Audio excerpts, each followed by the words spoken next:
राम मंदिर में कथित चढ़ावा चोरी मामले की जांच अब निर्णायक मोड़ पर पहुंचती दिखाई दे रही है और इस मामले की जांच कर रही स्पेशल इन्वेस्टिगेशन टीम यानी कि एसआईटी अपनी शुरुआती रिपोर्ट आज मुख्यमंत्री योगी आदित्यनाथ को सौंप सकती है।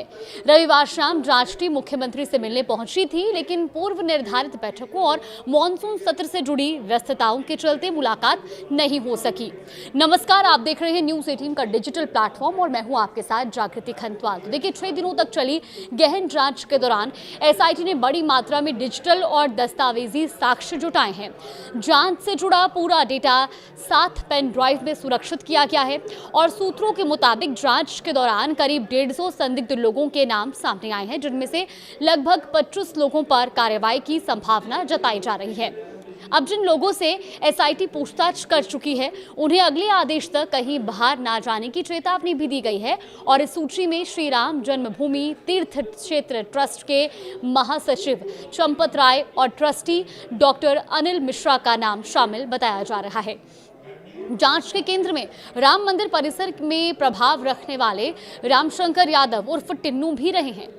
एसआईटी ने उनसे लगभग हर दिन पूछताछ की और इतना ही नहीं, उनके करीबियों, रिश्तेदारों और उनसे जुड़ी संपत्तियों की भी जानकारी जुटाई गई है।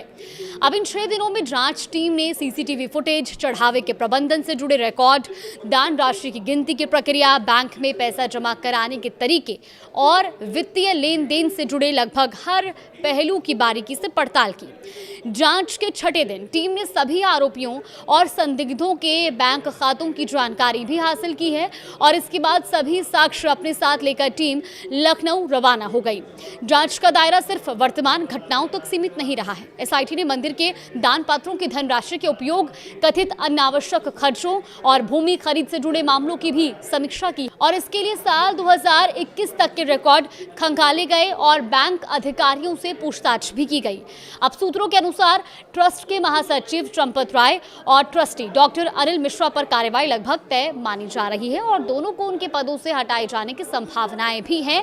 हालांकि अभी तक इसकी कोई आधिकारिक पुष्टि या कोई आधिकारिक जानकारी नहीं दी गई है। इसके अलावा राम मंदिर निर्माण के प्रभारी गोपाल राव के खिलाफ भी कार्रवाई की चर्चा है। अब इस मामले में अब तक 5 लोगों, जिसमें लवकुश, अविनाश, अनुकल्प, करुणे और रामशंकर उर्फ टिन्नू की निशानदेही पर करीब 2 करोड़ रुपए की रिकवरी की जा चुकी है और ये सभी लोग मंदिर में दान राशि की गिनती की प्रक्रिया से जुड़े हुए थे। 13 जून को मंदिर ट्रस्ट कर्मचारी टिन्नू के घर से सोना भी बरामद हुआ था। हालांकि उसकी सटीक मात्रा अभी स्पष्ट नहीं की गई है। अब इस पूरे विवाद की शुरुआत तब हुई जब समाजवादी पार्टी सरकार में मंत्री रह चुके पवन पांडे ने 7 जून को दावा किया कि राम मंदिर से 5 से 7.5 करोड़ रुपए तक की चोरी हुई है और इसके बाद समाजवादी पार्टी प्रमुख अखिलेश यादव ने भी सरकार की चुप्पी पर सवाल उठाते हुए कहा कि मामले की जांच अदालत की निगरानी में होनी चाहिए।